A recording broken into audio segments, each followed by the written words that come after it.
Hi guys! Good evening! Welcome to my channel. Kain tayo guys.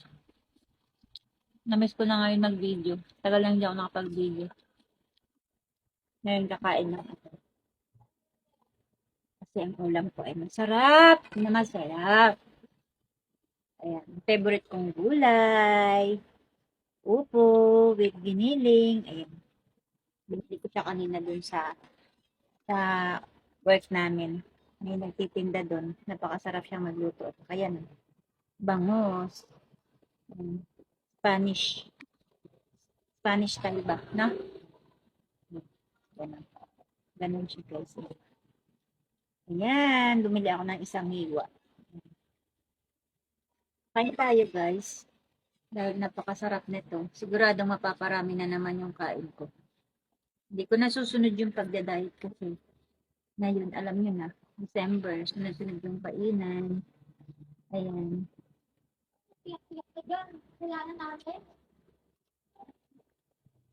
Kanina may namamas ko, narinig ko. Malis naman. Hindi lang niya natuloy yung kanta niya Merry Christmas. Mamas ko siya, tapos kumakanta. Hindi niya alam kung ang kakanta niya. Sabi ko, kumanta ka. Nahiya.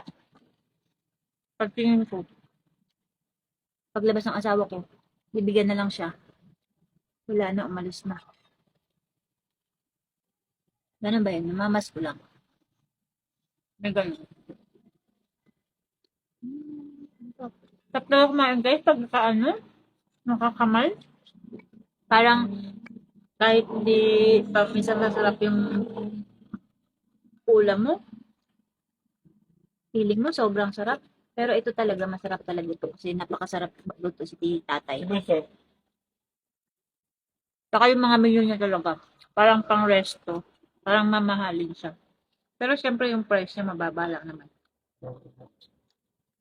Yan. Pero ang dami ang suki. Kasi yung mga doktor sa amin, halos nurses, halos lahat ng mga staff dun sa hospital, sa kanya kumukuha. Nagiging suki na rin niya kasi nga, ang tagal nang kumukuha sa kanya. Kasi nga, masarap siya magluto. Sulit yung binabayad mo. Kahit na isang slice, medyo may pamahalan, pero sulit talaga siya. Paparami yung kain mo. Tulad nito guys, oh.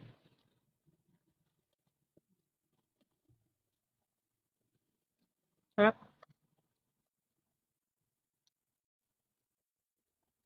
Kasi dati daw siyang chef sa resto. Kaya ang timpla niya pang restaurant din talaga. Hindi siya talaga tinipid sa mga ingredients.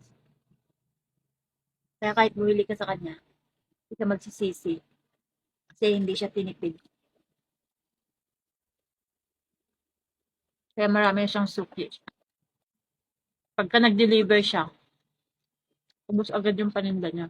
Ang dami nang nakaabang. Nag-uunahan pa kami. Baka maubusan.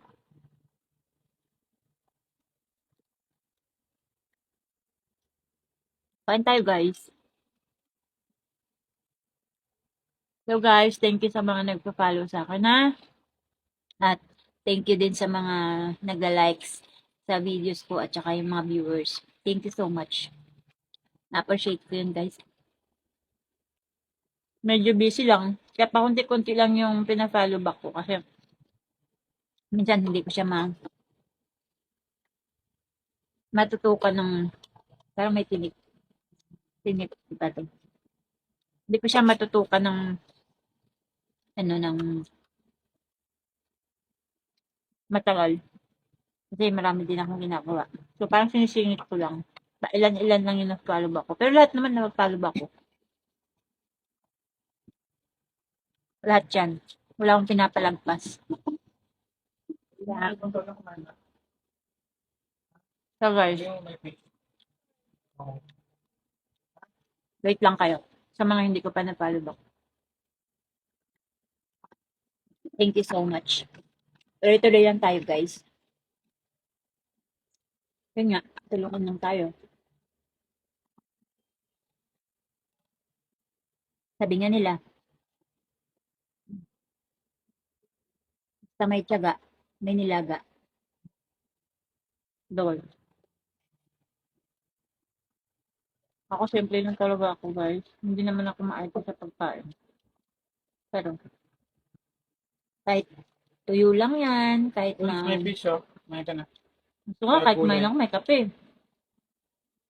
Pero, kasi laking probinsya ako, kaya hindi ako nagmapaghanap ng napakasarap na pagkain. Gusto ko yung mga lutong probinsya nga. Kahit laswa. Alam mo yung laswa, guys? Tapos partner niya tuyo. Ilongga kasi ako. Kaya yun talaga yung hilig ko.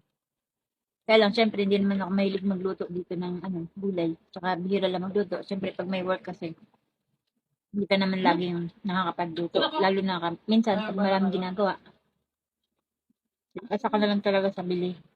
Pero hanggat maaari, hanggat may time ako, nagluluto ako kasi gusto rin naman ng mga anak ko. Talaga nagluluto ako. Depende lang sa, kaya minsan binibili ko, yung talagang kinakain na nila guys. Para hindi na ako mahirapan. Sarap?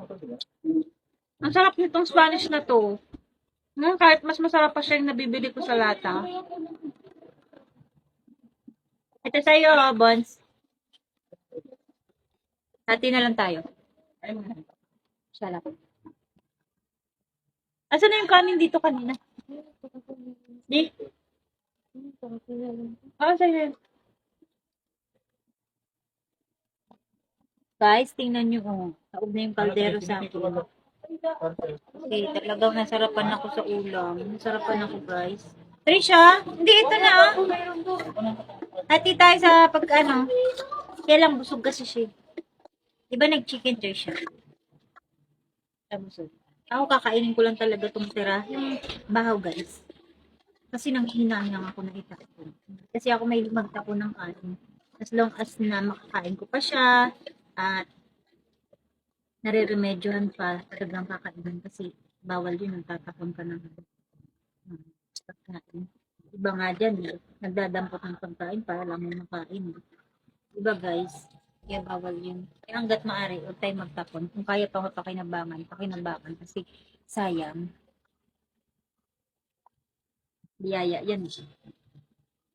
Kailangan matuto tayong magsilop sa mga pagkain. Masarap. Diba guys? Wala akong kaarte-arte. Tingin lang nila ng iba. Sabi nila maarte, pero nung totoo nga ako, ganito talaga. Nakita nyo guys, nakita nyo yung kaldero taob. Ganun ako pag kumain. Basta gusto ko yung pagkain. Kasi napakita ko yung kaldero wala ng laman. Kasi gusto ko yung pagkain. Sabi ng asawa ko baka panis na nga. Pero hindi ko kinakain ko nga guys. Oh. Mahal kayo ng bigas.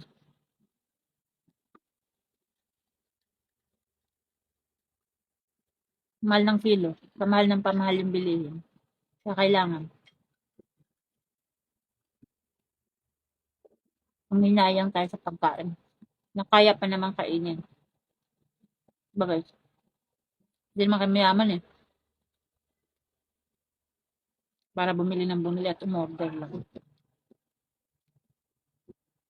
Minsan na-order, pero syempre, kung may pagkain sa bahay, kakain. Tsaka pag may time magluto. Gaya nito, wala akong time magluto kasi gabi na ako umuwi. So, bumili na lang ako kanina. Kaya pag-uwi ko, ibang trabaho na magagawa ko. Hindi na ako magluluto, hindi na ako mamamalengke. Wala pang pagod.